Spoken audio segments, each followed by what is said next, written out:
Assalamualaikum warahmatullahi wabarakatuh. Alhamdulillahilladzi khalaqana min nafsin wahidah wa basa minhuma rijalan wa nisaa ma ba'du.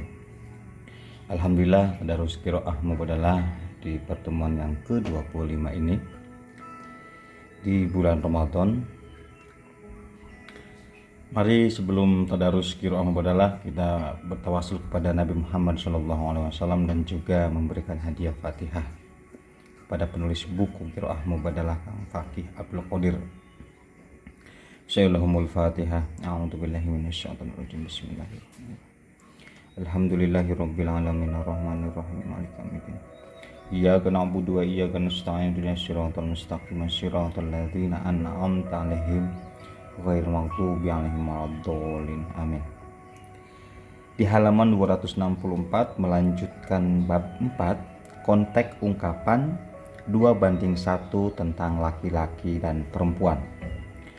Landasan ini yang sering dipakai untuk asumsi superioritas laki-laki atas perempuan adalah soal kesaksian perempuan dan bagian waris mereka yang separuh laki-laki. Mereka yang separuh dari laki-laki. Surat Al-Baqarah ayat 282 dan surat An-Nisa ayat 11. Padahal jika dilihat dari konteks sejarah peradaban manusia, terutama dari masa jahiliyah, maka 2:1 yang digagas Al-Quran dalam kesaksian perempuan adalah lompatan yang sangat revolusioner, karena saat itu kesaksian perempuan tidak dianggap sama sekali. Begitupun dalam hal waris, mereka justru menjadi barang warisan dan tidak bisa mewarisi sama sekali. Seperti yang telah dijelaskan pada masa kehadiran Islam awal di Jazirah Arab.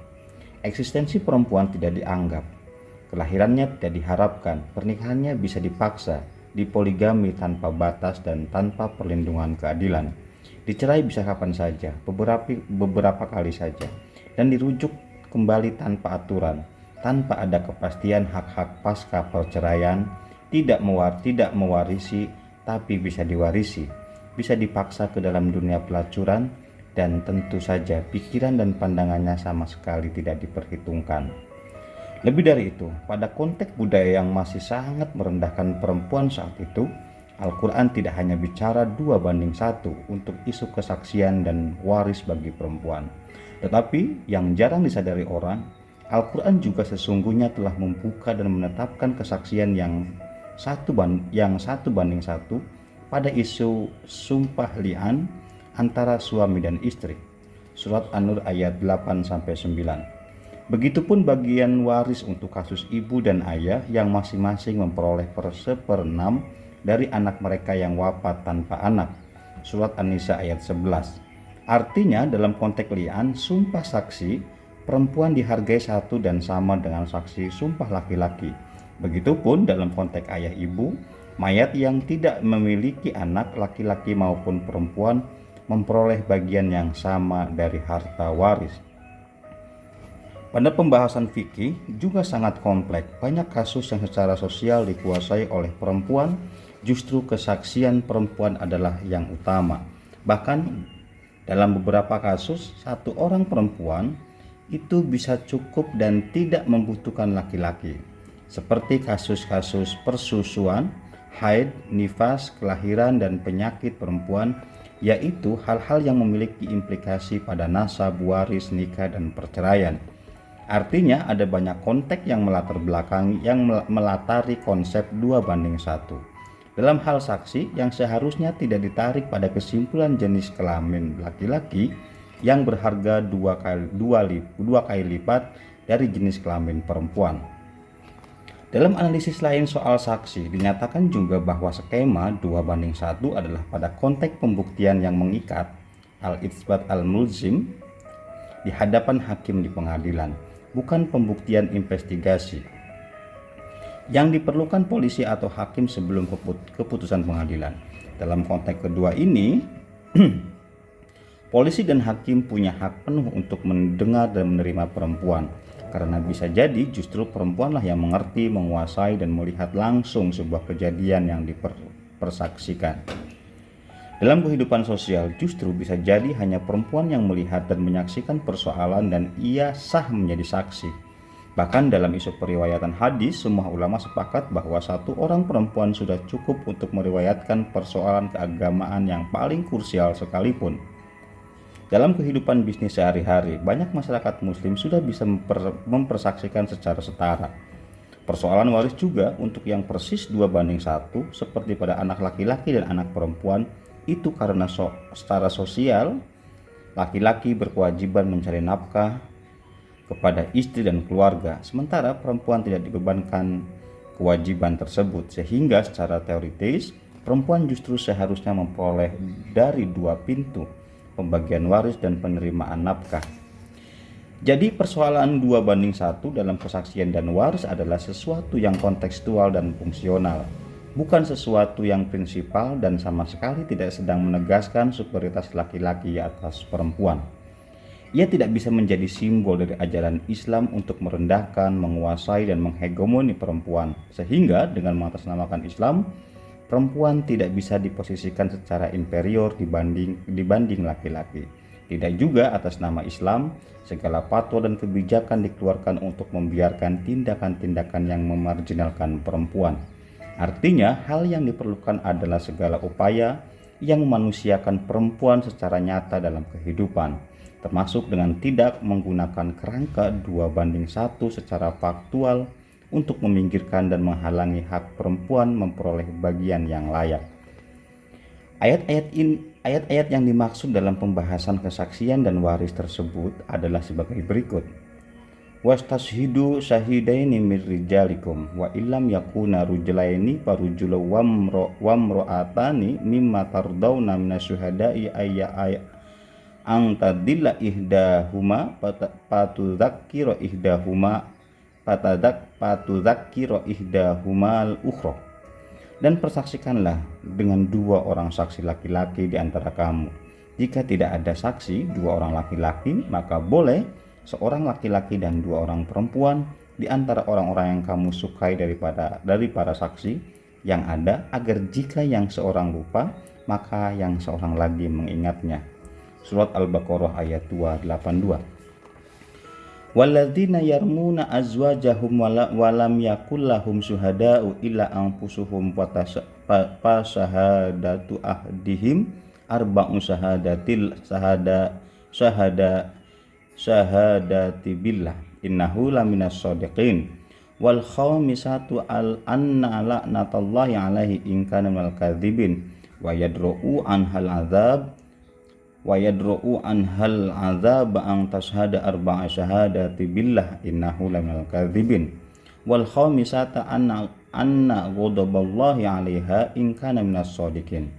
Dan orang-orang yang menuduh istrinya berzina padahal mereka tidak mempunyai saksi-saksi selain diri mereka sendiri, maka kesaksian masing-masing orang itu ialah 4 kali bersumpah dengan nama Allah bahwa sesungguhnya dia termasuk orang yang berkata benar, dan sumpah yang kelima bahwa laknat Allah akan menimpanya jika dia termasuk orang yang berdusta, dan istri itu terhindar dari hukuman apabila dia bersumpah 4 kali atas nama Allah bahwa dia suaminya benar-benar termasuk orang-orang yang berdusta, dan sumpah yang kelima bahwa kemurkaan Allah akan menimpanya istri jika dia suami itu termasuk orang yang berkata benar.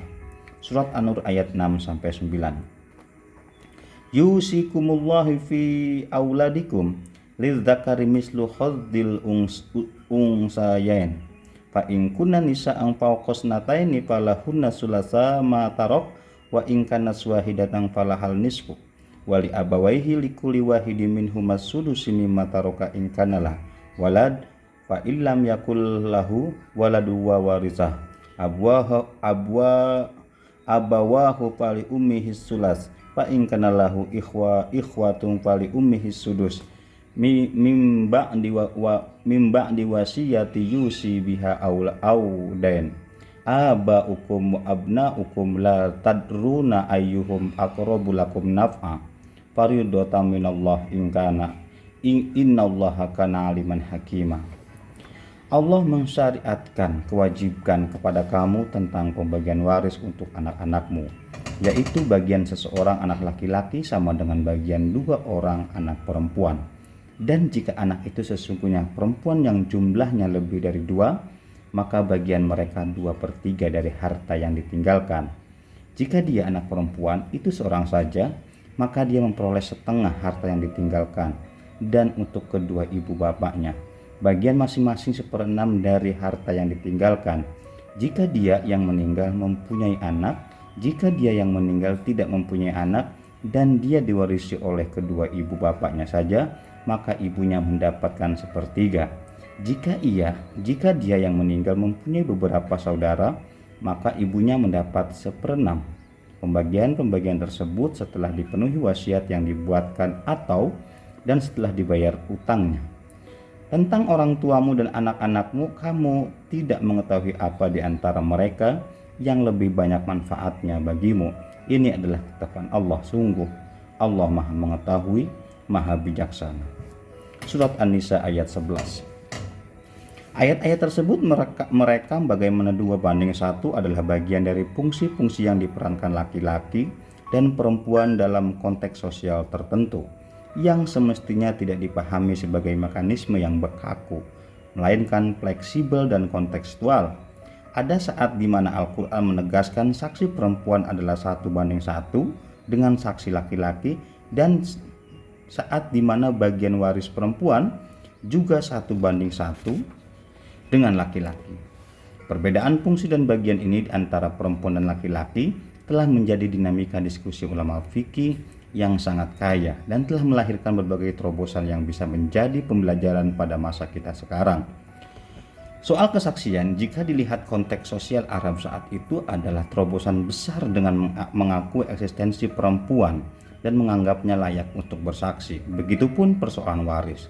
Asbabul nuzul ayat-ayat waris yang direkam dalam beberapa kitab tafsir begitu kentara menunjukkan bagaimana Al-Quran hadir untuk memastikan orang-orang yang dilemahkan, terutama perempuan dan anak-anak, memperoleh bagian waris yang awalnya dengan adat tradisi Arab tidak memperoleh sama sekali. Qala Ibnu Abbas, "Lamma nazalatil faraidul lati faradallahu fiha ma faradalil walidil dzikri wal unsa wal abawain.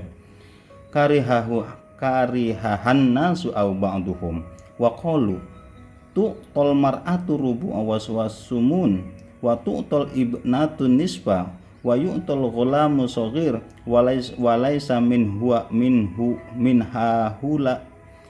haula'i ahadun yuqatilul qauma wala yahuzul ghanimah." Uskutu an hadal hadis la'alla Rasulullah sallallahu alaihi wasallam yang sa'ahu au naqulu lahu fayughayyiru. Faqala ba'duhum, "Ya Rasulullah, anu'til jariyatan nisfa ma taraka abuha walaysat tarkabul farasa wala tuqatilul qaum wa nu'tis sabiyul mirasa walaysa yughni syai'a wa kanu yaf'aluna dzalika fi jahiliyah la yu'tunal mirasa illa ma qatal wa yu'tunahul akbar fal akbar." Ibnu Abbas radhiyallahu anhu berkata, ketika ayat-ayat tentang waris turun, di mana Allah memberi bagian kepada anak laki-laki, anak perempuan, dan kedua orang tua, orang-orang atau sebagian orang kecewa dan tidak menyukai mereka mengeluh. Bagaimana istri diberi 1/4 dan 1/6, anak perempuan setengah, anak kecil juga diberi, padahal mereka semua tidak ada satupun yang berperang membela kabilah, tidak juga memperoleh rampasan perang. Diam dulu, jangan bicarakan hal itu. Semoga saja Rasulullah SAW melupakannya atau kita datang memintanya untuk mengubahnya. Sebagian dari mereka bertandang dan mengadu, "Ya Rasulullah, kita beri anak perempuan kecil separuh harta, padahal tidak menunggang kuda dan tidak ikut perang. Kita beri anak kecil laki-laki dari harta waris, padahal ia juga tidak bisa memberikan sesuatu." Mereka terbiasa dengan adat itu yang diinginkan mereka ketika jahiliyah, yaitu tidak memberi harta waris kecuali kepada orang yang bisa dan ikut berperang, yang sudah dewasa dan yang lebih dewasa lagi. Bagi adat Arab saat itu, warisan hanya diberikan kepada keluarga yang secara finansial mampu mendatangkan keuangan untuk keluarga, atau yang nyata mampu memberikan perlindungan dan keamanan kepada keluarga, bukan kepada yang membutuhkan. sebagaimana digariskan Islam. Karena itu ketika Aus bin Thabit radhiyallahu anhu wafat, meninggalkan anak-anak yang masih kecil, 2 anak perempuan dan 1 anak laki-laki, seluruh harta warisnya diambil oleh 2 anak laki-laki saudaranya yang sudah dewasa. Lalu turunlah ayat waris surat An-Nisa ayat 7. Ketika Abdurrahman bin Sabit radhiyallahu anhu wafat, meninggalkan seorang istri bernama Ummu Kajah. Seluruh hartanya warisnya diambil oleh keluarga laki-laki tanpa menyisakan sedikit pun untuk sang istri. Ummu Kajah pun mengadu kepada Nabi Muhammad SAW dan turunlah surat An-Nisa ayat 12 yang menetapkan 1/4 atau 1/8 dari harta waris untuk istri yang wafat. Diriwayatkan oleh Jabir bin Abdullah radhiyallahu an bahwa janda mendiang Sa'an bin Ar-Rabi radhiyallahu an pernah mengadu kepada Rasulullah SAW. Ia berkata, "Wahai Rasulullah, Sa'ad telah wafat dengan meninggalkan 2 anak perempuan, tapi seluruh harta peninggalan Sa'ad diambil oleh saudara laki-lakinya sehingga tak tersisa sedikit pun. Sementara 2 anak perempuan Sa'ad membutuhkan biaya untuk keperluan pernikahan mereka." Lalu Rasulullah SAW memanggil sang paman, saudara laki-laki Sa'ad, yang berkata kepadanya, "Berikan 2/3 harta Sa'ad kepada anak perempuannya, 1/8 buat istrinya dan sisanya buat kamu." Maka turunlah ayat surat An-Nisa ayat 11-12 yang berbicara tentang hukum waris.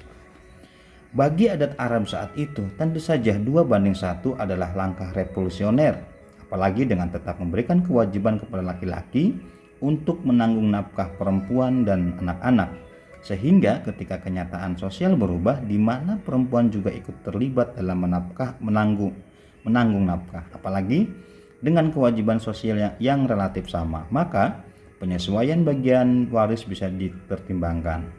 Ulama Indonesia sendiri telah mengenalkan konsep harta sepencaharian atau harta bersama antara suami istri. Begitupun konsep pembagian harta waris secara merata sebelum orang tua meninggal dunia. Apapun itu, konsep waris 2/1 sama sekali tidak sedang menegaskan superioritas laki-laki atas perempuan. Itu tidak lebih dari soal fungsi dan kewajiban yang berbeda, sehingga laki-laki memiliki hak yang lebih tinggi untuk memastikan ini bisa saja berlaku bagi perempuan. Sementara soal eksistensi dan jati diri perempuan sebagai manusia adalah sama terhormat dan bermartabat sebagaimana laki-laki. Jenis kelamin perempuan tidak lebih rendah dari laki-laki. Jenis kelamin laki-laki juga sama sekali tidak lebih tinggi dari perempuan. Soal kesaksian perempuan, sebagaimana dalam kajian disertasi Gaida Muhammad Abdul Wahab Al-Misri, persoalannya bukan pada kehebatan akal laki-laki dari perempuan, apalagi kemuliaan jenis kelamin, bukan. Ini murni soal tradisi dan kebiasaan. Sebagaimana disebut dalam ayat tersebut bahwa 2 perempuan diperlukan agar jika yang seorang lupa, maka yang seorang lagi mengingatkan. Surat Al-Baqarah ayat 282. Artinya 2/1 itu dalam persaksian perempuan, karena mereka dalam tradisi Arab saat itu tidak biasa melakukan transaksi bisnis, perdagangan dan utang piutang. Namun jika perempuan terbiasa atau justru paling menguasai suatu persoalan bisnis tertentu, maka persaksiannya diterima secara utuh. Dalam beberapa kasus khusus, bahkan dalam fikih klasik, justru 1 perempuan bisa diterima sebagai saksi, seperti kasus kesaksian persusuan di mana Nabi Muhammad SAW memutuskan bahwa 1 perempuan sudah cukup. Ia bahkan menjadi saksi mahkota seperti pada posisi ibu yang menyusui. Dalam hal hukuman pidana, sekalipun mayoritas ulama melarang persaksian perempuan, tetapi beberapa ulama klasik membolehkan dan menerimanya. Alasannya karena persaksian adalah soal pembuktian dari orang-orang yang melihat dan menyaksikan kejadian. Dalam hal ini juga akal perempuan sama dengan laki-laki, seperti pandangan Imam Atha, Muhammad dan madhab Zahiri yang menerima persaksian perempuan dalam hal-hal pidana, sementara mayoritas ulama fikih tidak menerimanya. Adapun yang lebih fundamental, jika 1 perempuan diterima untuk merawikan hadis untuk urusan agama, maka untuk urusan dunia juga seharusnya sama. Tentu saja kehati-hatian bisa diperlukan, tetapi landasannya bukanlah jenis kelamin. Ijtihad ulama fikih klasik mengenai persaksian perempuan yang dipersulit harus dibaca pada konteks pembuktian yang harus ekstra hati-hati agar tidak terjerumus pada kesalahan.